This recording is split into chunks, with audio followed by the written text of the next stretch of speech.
नमस्कार, आप देख रहे हैं बातें यूपी की और मैं दीप्ति हाजिर हूं दिन भर की 10 बड़ी खबरों के साथ। पेपर लीक के मामले बढ़ने के बाद प्रश्न पत्रों की सुरक्षा का घेरा बढ़ा दिया गया है। अब डिजिटल लॉक से लैस बॉक्स में प्रश्न पत्र रखे जाएंगे। बॉक्स की टेपरिंग आसान नहीं होगी या मल्टीलेयर में होंगे। उत्तर प्रदेश लोक सेवा आयोग ने 2 भर्ती परीक्षाओं के प्रश्न पत्र इसी तरह के बॉक्स में रखवाए हैं और अब इस व्यवस्था को सभी भर्ती परीक्षाओं में लागू किया जाएगा। अन्य भर्ती संस्थाएं भी इसी व्यवस्था को अपनाएंगी और इसे लेकर आदेश जारी हो गया है।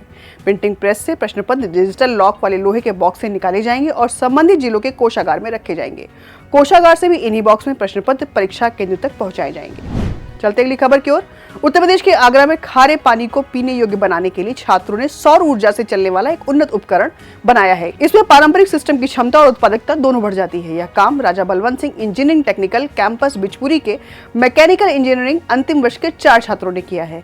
सौर ऊर्जा चालित वाटर डिस्टिलेशन उपकरण को बनाने में छात्रों को 6 माह का समय लगा। कुल लागत 14,500 रुपए आई है। इसमें सोलर ऊर्जा से समुद्री जल को डिस्टिल्ड वाटर में बदला जाता है। बढ़ते अगली खबर की ओर। पहाड़ों पर हो रही बारिश का असर अब मैदानी इलाकों में नजर आने लगा है। गंगा के जलस्तर में अब तेजी से बढ़ाव शुरू हो गया है। बनारस में गंगा के जलस्तर में हर घंटे 10 मिलीमीटर की रफ्तार से बढ़ोतरी हो रही है। केंद्रीय जल आयोग के अनुसार देर शाम गंगा का जल स्तर 58.27 मीटर पहुंच गया था। शुक्रवार की सुबह जारी आंकड़ों के अनुसार 24 घंटे में गंगा का जल स्तर 36 सेंटीमीटर से बढ़कर 58.17 मीटर पहुंच गया था। गंगा के जल स्तर में 20 मिलीमीटर प्रति घंटे की रफ्तार से बढ़ाव हो रहा था। दोपहर 1 बजे गंगा का जल स्तर 58.22 मीटर दर्ज किया गया है। बढ़ते अगली खबर की ओर। प्रदेश में पर्यटकों की लगातार बढ़ती संख्या को देखते हुए होटल इंडस्ट्री को प्रोत्साहन देने के लिए योगी सरकार ने पहल की है। अब छोटे होटल खोलना और आसान हो गया है। आवास विभाग ने इसके लिए नियमों को शिथिल कर दिया है। 6 कमरों से 20 कमरों तक के होटल खोलने के लिए न्यूनतम क्षेत्रफल की बाध्यता अब नहीं होगी।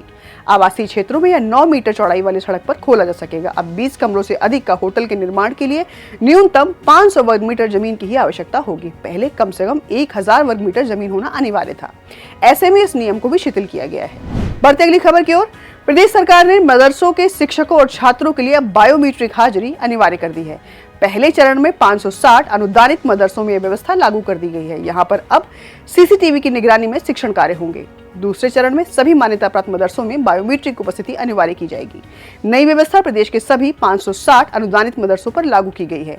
मदरसों में आने वाले शिक्षक और छात्र छात्राओं को बायोमीट्रिक हाजिरी लगानी होगी। कार्यालय और कक्षा में लगे सीसीटीवी के जरिए पढ़ाई पर नजर रखी जा सकेगी। बायोमीट्रिक हाजिरी से यह पता चल सकेगा कि कौन कितने बजे आया और कितने बजे वापस गया। बढ़ते अगली खबर की ओर। नीट यूजी काउंसलिंग अगली सूचना मिलने तक अब नहीं होगी। एमबीबीएस और BDS under graduate medical courses के एडमिशन प्रक्रिया के लिए छात्रों को भी थोड़ा और इंतजार करना होगा। हालांकि नीट यूजी काउंसलिंग आयोजित करने वाली कमेटी मेडिकल काउंसलिंग कमेटी की ओर से अभी काउंसलिंग में देरी के पीछे की वजह नहीं बताई गई है। एमसीसी जल्द ही नोटिस जारी कर इसकी जानकारी दे सकती है। दरअसल नीट यूजी काउंसलिंग प्रक्रिया आज से शुरू होने की संभावना थी। एनटीए के 13 जून के आदेश के प्रभावी हिस्से में कहा गया था कि नीट री एग्जाम आज ही अधिसूचित की जाएगी और 23 जून 2024 को आयोजित की जाएगी और इसका परिणाम 30 जून 2024 से पहले घोषित किया जाएगा ताकि 6 जुलाई 2024 से शुरू होने वाली काउंसलिंग प्रभावित न हो और अब इसे अगले आदेश तक के लिए रोक दिया गया है। बढ़ते अगली खबर की ओर। चिकित्सा और चिकित्सा शिक्षा के क्षेत्र में उत्तर प्रदेश के नाम आज एक और उपलब्धि जुड़ गई।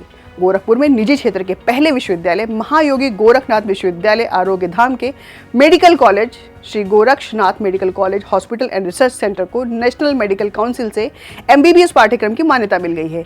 इसी सत्र से यहां नीट काउंसलिंग के जरिए एमबीबीएस कोर्स में दाखिला और पढ़ाई शुरू हो जाएगी। यह विश्वविद्यालय गोरक्ष पीठ के महाराणा प्रताप शिक्षा परिषद की ओर से संचालित है। बता दें कि मुख्यमंत्री और गोरक्ष पीठाधीश्वर योगी आदित्यनाथ इसके कुलाधिपति है। रुक करते आज की अगली खबर की ओर। जल जीवन मिशन ग्रामीण के तहत उत्तर प्रदेश के गांवों में हर घर नल से जल योजना के तहत दिए जा रहे पानी के कनेक्शन पर वाटर टैक्स ग्राम पंचायतें ग्रामीणों से वसूलेंगी। इस बाबत ग्राम पंचायतों से अनुबंध करवाए जा रहे हैं। अनुबंध के मुताबिक गांवों में उक्त योजना के तहत बनवाई गई पानी की टंकी की देखभाल और उसके पंप के संचालन के लिए ऑपरेटर ग्राम पंचायतें तैनात करेंगी। ऑपरेटर का मानदेय, पंप के संचालन, उसके बिजली के बिल और पानी के कनेक्शनों की पाइपलाइन, पानी की टंकी आदि के रखरखाव का सारा खर्च ग्राम पंचायतें वसूले जाने वाले वाटर टैक्स से ही वहन करेगी। प्रदेश में इस योजना के तहत कुल 43,000 पानी की टंकियां बननी हैं और अभी तक 187 टंकियां ग्राम पंचायतों को हैंडओवर हो गई है। बढ़ते अगली खबर की ओर। राशन कार्ड धारकों की ई-केवाईसी में मुरादाबाद प्रदेश में टॉप 10 जिलों में शामिल है। पहले स्थान पर जौनपुर जिला है तो बागपत सबसे निचले पायदान पर है। प्रदेश में औसतन 10% ई-केवाईसी हो सकी है। मुरादाबाद में अभी तक 15% राशन कार्डों की ई-केवाईसी पूरी कर ली गई है। अब और तेजी से ई-केवाईसी पूरी करने पर जोर दिया गया है।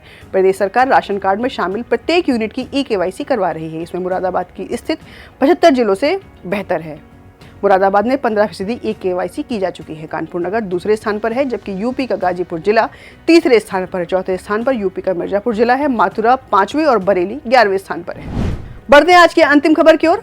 कथित नाबालिग लड़की को भगा कर ले जाने और बाद में उसके साथ विवाह करने के आरोपी को जमानत देते हुए इलाहाबाद हाई कोर्ट ने इस बात पर चिंता जताई है कि किशोर व्यक्तियों के बीच पारस्परिक सहमति से बने शारीरिक संबंधों के मामले में अक्सर पॉक्सो कानून लगाकर उसका दुरुपयोग किया जा रहा है।